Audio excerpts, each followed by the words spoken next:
Hello everyone, কেমন আছেন আপনারা সবাই? Welcome back to our Python series. Last পর্বে আমরা পাইথনের ডেটা টাইপ নিয়ে ডিসকাস করেছিলাম। সবগুলো ডেটা টাইপের এক্সাম্পল আমরা দেখেছিলাম। আজকের এই ভিডিওতে আমরা কি করব, ইন্টিজার এবং ফ্লোট ডেটা টাইপ নিয়ে একটু ডিপলি ডিসকাস করব। ওকে, যেমন ইন্টিজার এবং ফ্লোটটা বেসিক্যালি কি? এটা হচ্ছে একটা নিউমেরিক ডেটা টাইপ, অর্থাৎ নাম্বার। সো এই নাম্বারের মধ্যে বিভিন্ন ধরনের অপারেশনস রয়েছে।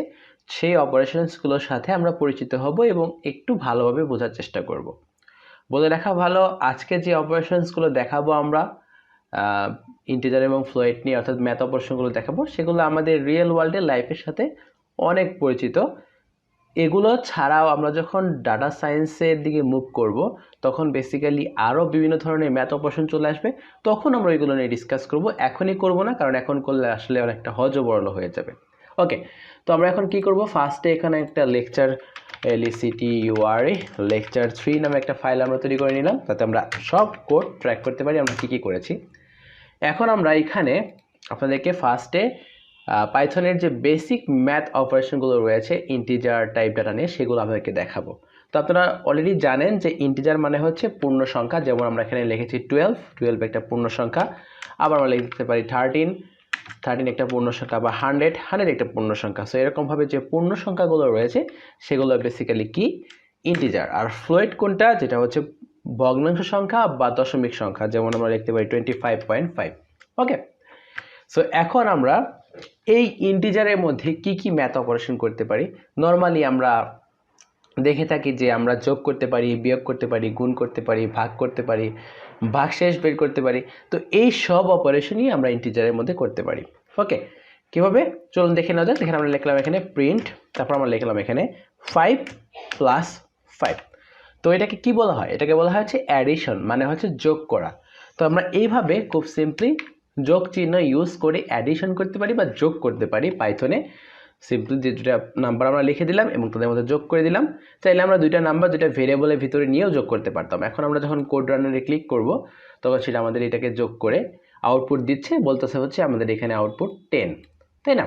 তো 5 + 5 যোগ করলে 10 হয়, আমরা সবাই জানি। আমরা আবার চাইলে একটু আরেকটু চেক করতে পারি। 5 + 15, আমরা দেখলাম হচ্ছে 5 + 15 = 20 দেখাচ্ছে। ঠিক সিমিলার ওয়েতে আমরা বিয়োগ করতে পারি। সো বিয়োগ করার জন্য ধরেন আমি লিখলাম হচ্ছে 10 - 2, তো 3। সিমিলার ওয়েতে আমরা বিয়োগও করতে পারি পাইথনে। 10 - 3 লিখলাম = 7 দেখাচ্ছে। খুব সিম্পল। তারপর আমরা গুণটা কীভাবে করব? গুণ করার জন্য বেসিক্যালি আমাদেরকে অ্যাস্টারিস্ক চিহ্নটা ইউজ করতে হবে। তার জন্য শিফটে চেপে এইটে ক্লিক করতে হবে। তাহলে যে অ্যাস্টারিস্ক সাইনটা চলে আসবে, এটাই হচ্ছে গুণ চিহ্ন। এটাই প্রোগ্রামিংয়ে গুণ চিহ্ন হিসেবে ইউজ করা হয়। তো আমরা লিখলাম 10 × 3 বা 10 * 3। তাহলে এটা আমাদেরকে গুণ করে আউটপুট দিবে হচ্ছে 30। দেখতে পাচ্ছেন আপনারা এখানে আউটপুট 30। তো আপনারা চাইলে এই টার্মিনালটা ক্লিয়ার করতে পারেন CLS টাইপ করে। তাহলে কী হবে, টার্মিনালের সব কোড চলে যাবে এবং আপনাদের কাছে একটা সেফ টার্মিনাল চলে আসবে, যেটা আসলে একেবারে ফ্রেশ। ওকে, আউটপুট দেখতে সুবিধা হবে। এরপর আমরা ভাগ করতে পারি। ভাগ করে কী হবে? তো ভাগ করার জন্য আমাদেরকে স্ল্যাশ সাইন ইউজ করতে হয়। তো স্ল্যাশ দিয়ে দিলাম 10/3, তাহলে আমাদেরকে আউটপুট দিবে হচ্ছে কত বলেন তো? আউটপুট দিবে হচ্ছে 3.333333, তাই না? এখন এই ভাগটাকে কি বলা হয় বলেন তো? ভাগটাকে বলা হয় হচ্ছে ডিভিশন।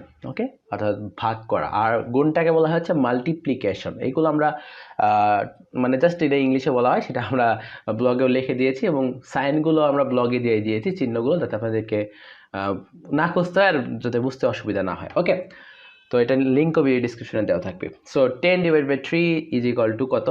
3.3333। এখন আর একটা জিনিস হচ্ছে, সেটা হচ্ছে ফ্লোর ডিভিশন। সো ফ্লোর ডিভিশনটা বেসিক্যালি কি দেখেন, আপনি যদি চান যে আমি যাই ভাগ করি সেটা ক্ষেত্রে যেন এরকমভাবে আর দশমিক দিয়ে যেন কোনো ফলাফল না আসে। যেমন আমরা এখানে 10/3 করেছি, 3.33333 এভাবে চলে গেছে। তো আমরা চাচ্ছি যে কোনো দশমিক দিয়ে যেন কোনো ফলাফল না আসে। যেমন 10/3 করেছি, ওকে ফাইন, 3.33, তুমি জাস্ট 3 চলে আসো, এরকমভাবে যেন আসে। তো এর জন্য রয়েছে ফ্লোর ডিভিশন। সো ফ্লোর ডিভিশনের জন্য আমাদেরকে ডাবল কী করতে হবে, স্ল্যাশ ইউজ করতে হবে। তো ডাবল স্ল্যাশ ইউজ করে যদি আমরা সেম জিনিসই করি, তাহলে দেখতে পাবো যে আমরা এখানে একটা পূর্ণ সংখ্যা পাচ্ছি ইনস্টেড অফ এ দশমিক সংখ্যা। ওকে, বুঝতে পারছেন বিষয়টা? সো আপনি যদি ভাগের ফলাফল হিসেবে একটা পূর্ণ সংখ্যা চান ইনস্টেড অফ দশমিক সংখ্যা, সেক্ষেত্রে আপনি কি করতে পারেন? তাহলে আপনি ফ্লোর ডিভিশন ইউজ করতে পারেন, ডাবল স্ল্যাশ। ওকে, তো যোগ বিয়োগ গুণ ভাগ, ভাগশেষ তো চলে গেল। তারপর আসে কি? তারপর আসে হচ্ছে আমাদের, আপনাদের হয়তো মনে আছে যে আমরা পাওয়ার অফ করি, তাই না? যেমন 10 স্কোয়ার। তো এরকমভাবে আমরা ওই স্কোয়ারটা এখানে কীভাবে করতে পারি, এটাকে বলা হয় হলো এই এক্সপোনেন্ট। ওকে, তো এটা স্কোয়ারটা কীভাবে করতে পারি? স্কোয়ারটা সিম্পলি করতে পারি হচ্ছে ডাবল অ্যাস্টারিক সাইন দিয়ে। যেমন আমি 10 স্কোয়ার দিতে যাচ্ছি, তাহলে লিখবো 10 ডাবল অ্যাস্টারিক সাইন, তারপর লিখলাম 2, এর মানে হচ্ছে 10 স্কোয়ার। তো এখন যদি আমি মানে সেভ করে যদি আমি এখন রানে ক্লিক করে দেখতে পাবেন যে এটা 100 দেখাচ্ছে, কারণ 10 square is equal to 100, right? So এরকমভাবে আমরা চাইলে পাওয়ারও দিতে পারি। সো এখানে আপনি স্কোয়ারের জায়গায় 10 কিউবও লিখতে পারতেন, তাহলে সেক্ষেত্রে লিখতে হতো 10, তারপর হচ্ছে ডাবল অ্যাস্টারিক সাইন, তারপর হচ্ছে 3, তাহলে এটা হবে 10 কিউব। সো 10 কিউবের মান হচ্ছে 1000, সেটা কিন্তু আমাদেরকে সে ডিসপ্লে করে দিল। তো এরকমভাবে চলে গেল। তারপর আসে হচ্ছে ভাগশেষ। তো ভাগশেষটা কি? বেসিক্যালি ভাগশেষটা হচ্ছে মডুলাস। তো এটা কি? এটা মানে হচ্ছে যখন আপনি কোনো একটা জিনিসকে ভাগ করলেন, ভাগ করার পরে যদি সংখ্যাটা ঠিকঠাক মতো ভাগ না যায়, বা ধরেন আপনি 10কে 3 দ্বারা ভাগ দিলেন, তাহলে 10কে 3 দ্বারা ভাগ দিলে আসলে 3 তিরিখে 9, 9 যাবে না, যে 1 থাকবে, রিমাইন্ডার থাকবে 1। সো ওই রিমাইন্ডারটা বের করার জন্যই আসলে মডুলাসটা ইউজ করা হয়। তো চলুন দেখে নেওয়া যাক। তো আমি এখানে লিখলাম 10 মডুলাস 3। তো এর জন্য আমাদেরকে এই চিহ্নটাকে অনেকে পার্সেন্টেজ সাইন বলে থাকেন, এটা আসলে মডুলাস সাইন। তো এই সাইনটা ইউজ করে আমরা ভাগশেষ বের করতে পারি বা রিমাইন্ডার বের করতে পারি। ওকে, তো আমরা লিখলাম 10 রিমাইন্ডার 3 বা 10 modulus 3, sorry not reminder, 10 modulus 3 দিলাম। তাহলে কি করবে এটা? আমাদেরকে ভাগশেষ বলে দেবে। সো 10কে 3 দ্বারা ভাগ দিলে ভাগশেষ কত হবে? 1 হবে, তাই না? তাহলে এখন ক্লিক করলাম হচ্ছে কোড রান্নাটা, দেখাচ্ছে হচ্ছে নিচে আমাদের ভাগশেষ 1। তো এটা তো ছোট সংখ্যা, অনেক বড় সংখ্যা কিন্তু যদি আমরা করি এরকমভাবে, তো সেই ক্ষেত্রেও সে আমাদেরকে 3 দিয়ে ভাগ দিয়ে যদি কোনো ভাগশেষ থাকে সে সেটা বের করে দিবে। সো ফরচুনেটলি আমরা যে নাম্বারটা দিয়েছি সেটা কোনো ভাগশেষ নাই। সো আমরা এখানে চাইলে একটা বাড়িয়ে দিতে পারি, তাহলে দেখতে পাবো একটা ভাগশেষ 1 হচ্ছে। ফাইন। সো এইভাবে আমরা আপনারা যে পার্সেন্টেজ সাইন বলেন সেটাকে আমরা ইউজ করে কি করতে পারি? ভাগশেষ ইউজ করতে পারি। এই ভাগশেষ সাইন বা ভাগশেষ প্রসেসটা ইউজ করে আমরা কোন একটা ইউজারের দেওয়া সংখ্যা জোড় না বিজোড় সেই প্রোগ্রামটা করতে পারি। এটা আমরা আমাদের প্রবলেমে যখন যাব তখন করব। ওকে, তো এই গেল হচ্ছে বেসিক ম্যাথ অপারেশন। তো আমি আবারও বলে দিই কী কী ম্যাথ অপারেশন আমরা করতে পারি। সো আমরা করতে পারি হচ্ছে অ্যাডিশন। অ্যাডিশন মানে কি? অ্যাডিশন মানে হচ্ছে সিম্পলি যোগ। তারপর করতে পারি আমরা সাবট্রাকশন। সাবট্রাকশন মানে হচ্ছে বিয়োগ। তারপর করতে পারি আমরা মাল্টিপ্লিকেশন। মাল্টিপ্লিকেশন মানে হচ্ছে গুণ। তারপর করতে পারি আমরা ডিভিশন। ডিভিশন মানে হচ্ছে ভাগ। আমি সাইনগুলো দিয়ে দিচ্ছি পাশে। Floor division. ফ্লোর ডিভিশন মানে হচ্ছে ভাগ করব, ঠিক আছে, জাস্ট আমাদের ভাগের ফলাফল হিসাবে কোনো একটি পূর্ণ সংখ্যা আসবে, এই জন্য আমরা ডাবল স্ল্যাশ ইউজ করে থাকি। তারপর এক্সপোনেন্ট মানে হচ্ছে এটা হচ্ছে আপনার পাওয়ার। সো পাওয়ারের জন্য আমরা ডাবল অ্যাস্টারিক সাইন ইউজ করে থাকি। এবং মডুলাস, মডুলাস মানে হচ্ছে রিমাইন্ডার বা ভাগশেষ বের করা, তো এর জন্য আমরা মডুলাস সাইনটা ইউজ করে থাকি। তারপর আমরা নিচে আরও দুইটা জিনিস উল্লেখ করেছি, সেটা হচ্ছে ইনক্রিমেন্ট আর ডিক্রিমেন্ট। সো ইনক্রিমেন্ট ডিক্রিমেন্টটা চলুন দেখে নিই। ফর এক্সাম্পল ধরেন আপনি এখানে একটা নাম্বার নিয়েছেন, নাম্বার ইজ ইকুয়ালটা আপনি ধরেন রাখছেন হচ্ছে 13। এখন আপনি চাচ্ছেন এই নাম্বারের সাথে 1 যোগ করতে, সেক্ষেত্রে আপনি লিখবেন কী হবে? Number is equal to number plus 1, তাই না? আপনি এভাবেই লিখবেন। তারপর আপনি জাস্ট সিম্পলি কী করবেন? প্রিন্ট করবেন হচ্ছে নাম্বারটাকে, তাই না? এটাই তো করবেন আপনি। সো এখানে আমি জাস্ট বারে বারে দিয়ে ফেলি সেমিকলন। সেমিকলন দেওয়ার কোনো দরকার নাই। তো দেখেন এখানে আমাদের বলতেছে যে 14। এরকমভাবে আপনি যদি কোনো একটা সংখ্যার সাথে 1 যোগ করতে চান, সেক্ষেত্রে আপনি ইনক্রিমেন্ট ডিক্রিমেন্ট অপারেটর ইউজ করতে পারেন।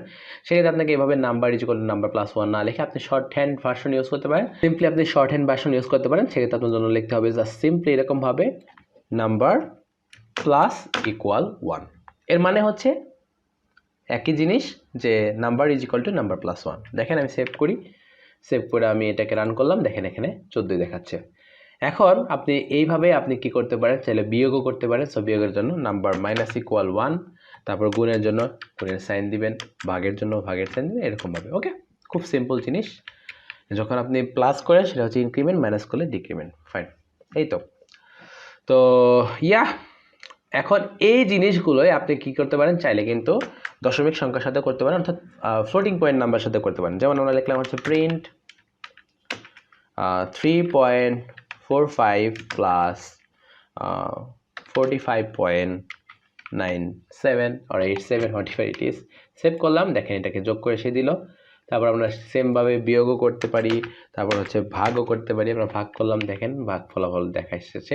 সো আমরা সিমিলার জিনিসগুলো আমরা কি করতে পারি, পূর্ণ সংখ্যার সাথেও করতে পারি, ভগ্নাংশ সংখ্যার সাথেও করতে পারি। So that's it for today's video. Thank you so much for watching. Next ভিডিওতে আমরা স্ট্রিং নিয়ে ডিসকাস করব। Stay happy and have A